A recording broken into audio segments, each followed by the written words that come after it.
What's up everybody, and welcome back to the channel. If you're here, you're probably trying to lose weight, but you don't want to sacrifice that hard-earned muscle.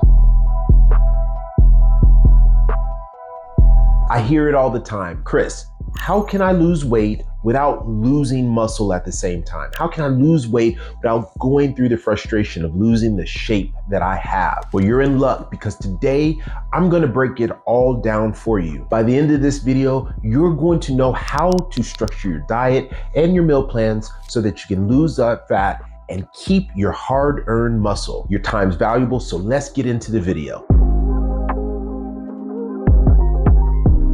In a minute, I'm gonna give you my 3 pillars for you to consider when losing weight so that you can maintain your muscle mass. But first, let's go over what a calorie deficit really is. A calorie deficit happens when you are burning more calories than you're consuming. It's essential for fat loss, and without it, you are not going to lose the weight. But here's the catch. If you don't approach it the right way, you could end up losing muscle mass as well. And we do not want that to happen. So how do we lose body fat while also maintaining muscle mass? Well, it starts with my 3 pillars: strength training, proper protein intake, and smart calorie management. Let's break those 3 pillars down.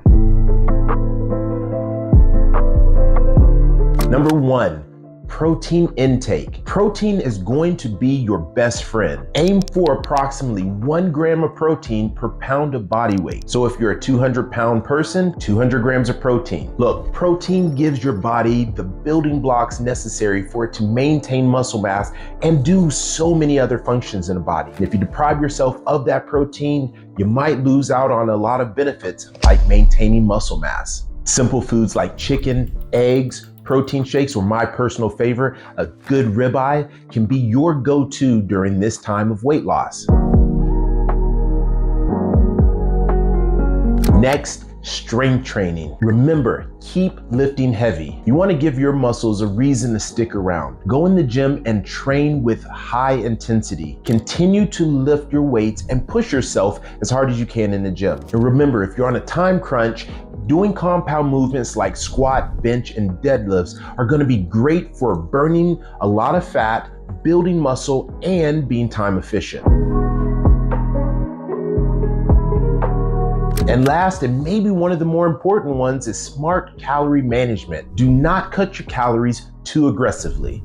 I can't tell you how often I hear of people going from eating a lot to eating nothing at all, and then they're stuck. A good starting deficit would be about 500 calories. That would be a good starting point for most people trying to lose body fat. If you keep your calories too low, it could cause your body to break down muscle mass. And that's not what you want. And the tricky part is, if you end up breaking down muscle mass, it might show up on the scale as if you're losing weight. But the problem is, what you look like in the mirror might not reflect how you want to look. Remember, maintain muscle mass. This is going to be the biggest key to burning fat as optimally as possible.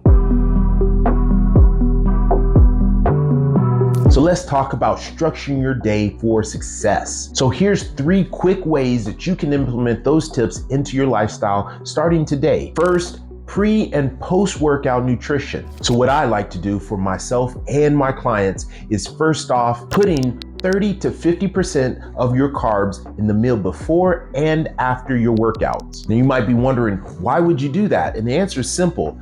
I want to use those carbs to fuel your workout so you can get in the gym and get the most out of your gym time. Next, spread your protein out over 3 to 5 meals over the day. How many meals you eat a day is not very important as long as you're getting your macronutrient intake in for the day. And by spreading your protein out over the 3 to 5 meals, you'll ensure that muscle protein synthesis continues throughout the day. And my last tip is track your progress. Get on the scale, take those pictures, track your workout progress. Look, I know that getting on a scale at first can be a little bit intimidating, but as you start to make progress, you'll get more used to doing it. I always tell my clients that progress is addictive. Seeing yourself lose 2 to 3 pounds causes you to want to get back on the scale again to see how much better you did the next week around. Plus, tracking your progress is going to give you some more motivation so that you can continue getting in the gym and getting the most out of what you're doing.